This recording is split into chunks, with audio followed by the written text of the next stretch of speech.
Welcome, Jack. How are you today? I'm good. How are you? Good, thank you. We will jump right in and get started. Our first question will be from Chris Daly.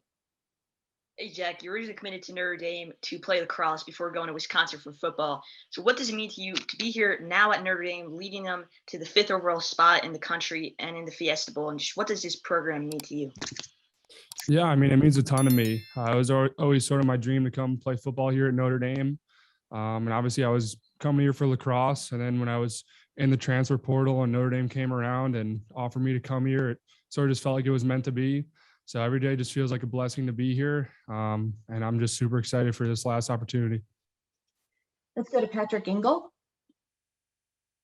Yeah, Jack, going off of that, when you were looking for where you were going to play your next this season after going into the portal, I guess what were you kind of looking for in terms of like a place you could really go into a competition to start, or was it more just, hey, Notre Dame was Notre Dame, and I was going to come here, and it just so happened to be that they were replacing a 3-year QB? Yeah, I'd say number one, I was looking for a place that I can compete to play. Then after that, I was just looking for the best program. And obviously Notre Dame presented that opportunity. And I was hoping they would when I was sort of looking, and I think it worked out great. Over to Barry Trammell. Yeah, Jack, the transfer portal in general and the new wave of a lot more transfers, it obviously has paid off for a lot of guys, you chief among them. Are there any downsides to the rampant transfer, or is this just all in all just a win-win-win for players? To be honest, I'm not really sure. I know for me, I felt like it was a win-win and just a better opportunity for me going forward. And a lot of positives came out of it for me, as far as, playing on a great football team, meeting a bunch of new friends and having great teammates and a new coaching staff, gaining more knowledge about football, and so on. So for me, it was a win-win and it was a blessing. Sure, some other people might not have as good experiences, but for me, it was great. Pete Sampson. Jack, as you sort of look back on the season and getting into the Notre Dame locker room, like for a grad transfer, what were the keys to making it work in terms of getting to know guys, trying to lead, but not trying to lead too much, trying to fit in, but also trying to stand out? Like, what were the keys to making that work in your case? Yeah, I'd say the main key for me was just putting my head down and working as hard as I could. I felt like, at first you have to lead by example before you can become that, vocal guy in the locker room. And I think it's sort of just getting out of your comfort zone. You go from a place, in Wisconsin where you're sort of one of the main guys and everybody, everyone knows you, you're great friends with everyone. Then you come here and, nobody knows you, nobody knows anything about you. So it's just getting out of your comfort zone, trying to meet new guys, put yourself out there, talk to guys, seeing what their story is, and so on. Over to Tyler James. Jack, Marcus Freeman has been pretty clear in that he wants the focus to be on winning this game and ending sort of the season and some of the careers for you guys on a high note. How much do you appreciate that as being a guy that this is the last game in Notre Dame for you, and what would it mean to you to have a big performance in the Fiesta Bowl to end your Notre Dame career? Yeah, that means a ton to me. I mean, I certainly definitely want to go out with a win. And you're at a place like Notre Dame, a lot of guys are used to being in the playoffs and things like that. So you might take a breath or a step back when saying, you're not in the playoff, you're just in a bowl game. But for him to say that, we're going to do this and this is a business trip, we're going to go out and win, means a ton to me. And, it would mean everything to, end my career with a win. Garen Emig. Yeah, Jack, thank you so much for your time this morning. Really appreciate it. Did you miss anything about playing in a conference this year? Yeah, I'm not really sure. I think there's positives and negatives to both. Definitely a little different. I'd say, for here, you get to play all over the place. We got to play, at a bunch of different stadiums and play a bunch of different teams across the country. In the Big Ten, we sort of just played, our own schedule that was like within an hour plane ride from us. Here we were, in Virginia Tech, in Florida State, in Stanford. So it was all over the place. And that was pretty cool for me. But yeah, it kind of stinks not having a conference championship. I think that's something else to play for and be fun playing for. But I don't know. I see it both ways. I think there's positive and negatives to both. Let's go to Timothy O'Malley. Jack, how have you kind of worked through the tactic where they insert Tyler Buckner as a change of pace. What's your focus on the sideline? Do you talk to Coach Reese, I assume? Do you get feedback from Drew? And how have you kind of grown in that to make it allow it to help you when you go back in? Yeah, definitely. I just try to stay in the moment and focus on each and every play that I have when I'm in there. And then when I'm out, sort of just try to use it as a reset, think about what I'm getting, maybe look at, the defense when Tyler's on the field and see what they're playing and get a better sense for myself. So I just have a better chance to have success when I go back out there. Tyler Horka.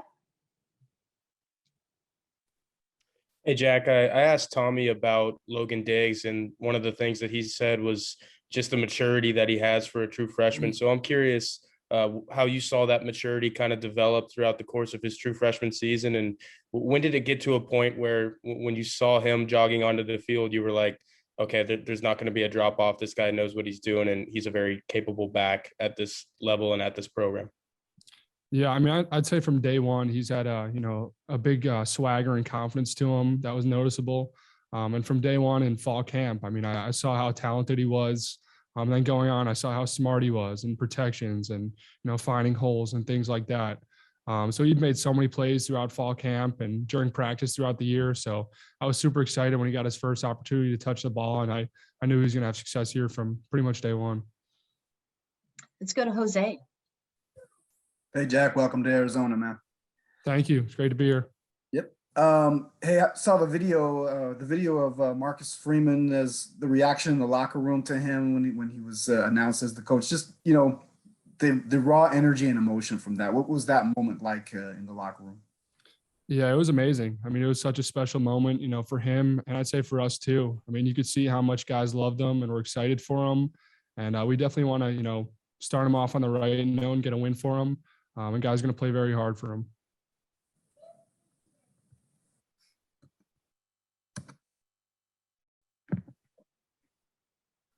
Any other questions?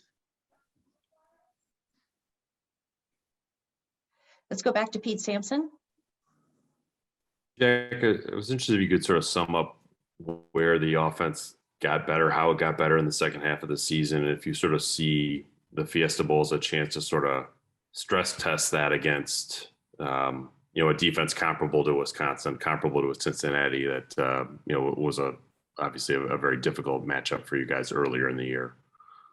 Yeah, I mean, I'd say the offense started playing more efficient. I think that started with me and getting the ball in my hands and making, quick, smart decisions right away. Obviously, in the beginning of the year, I was taking a bunch of sacks, and I felt like a lot of that was on me. I could have gotten the ball out quicker and gotten us in the right protection and things like that. So I'd say that's one area we've improved. And just continuing to, just be smart and protect the football and create explosive plays. I'd say that's been the biggest thing for us. Let's go over to Barry. And Jack, you clearly had interest in Notre Dame before you ever got to South Bend, but Notre Dame's such an iconic brand nationally, historically. Do you see Notre Dame any different now after being here or being there 11, 12 months than you did before? Or is it sort of this what you thought it would be in terms of just what Notre Dame football is? Yeah, I'd say I definitely see it a little bit differently. Sort of coming in here, you don't know how it's going to be, how the work ethic's going to be. You come in a place like this where there's a lot of, 5-star, 4-star kids. And so you don't know how the work ethic's going to be. And when I came here, I just realized, how blue collar was here and, how hard everyone works. I'd say one of the best parts about being here is, being part of Coach Bayless's, strength and conditioning program and just seeing the way the guys compete and bring it every single day and bring the energy. That's been, I'd say, one of the main things that's really stuck out to me. Tim Prister. Jack, we heard Tommy Reese express the confidence that he had in you, and obviously Coach Kelly did as well by sticking with you throughout the entire season. I just wondered, how you avoided maybe a slippage in confidence, especially early in the season when the pass rush was pretty ferocious. Yeah, I mean, I'd say I've always believed in myself. I know when I go out there, I have a lot of great teammates around me and coaching staff that's going to put me in great situations. And honestly, I love to play football. So every time I go out there, I'm just having fun, enjoying every single snap, and I'm not worried about, messing up or getting pulled or anything like that. Patrick Ingle. Jack, what was your relationship with Marcus like for the first 11 months he was here, basically until he was named head coach? I imagine as a team leader, you were around him maybe somewhat, but he's probably still not in any of your meetings. And what was that like? And I guess what gave you the sense that like, you know, he could do this and he would be a guy the team would rally around? Yeah, I'd say we've always had a good relationship. You know, he's always around the facility, always around the guys, you know, talking to different guys, both offense and defense, getting to know everyone, getting to know their stories. Obviously I haven't been in, you know, meetings with him or anything like that. And it's been a ton of fun to be in the team meetings with him now and really get to know him even more. But he's just been a great guy and so authentic from day one. I think guys, I've seen that from the very first day, you know, he stepped on campus. And everyone's really excited for him and his family, and we're excited to play for him. Let's go to Lynn Clark. Jack, Notre Dame has always talked about culture, but how important is continuity to this program moving forward? Yeah, I think it's really important. And I think that's one of the main reasons why they kept the coaching staff intact here is, you know, there's been such a great culture built here, you know, over the years. And the coaches here have, you know, basically been the main part in that. And for me, it's been a blessing to come in and see this culture and be a part of it and adjust to it and become more like it. So yeah, I'd say that's the main thing. All right, let's go to Mike Hutton. Yeah, Jack, what is the key offensively to, you know, winning this game? And do you see this as sort of like a low scoring sort of ball control type of situation with two great defenses? I mean, I hope it's not low scoring for us, at least. I mean, I hope we can put up a ton of points.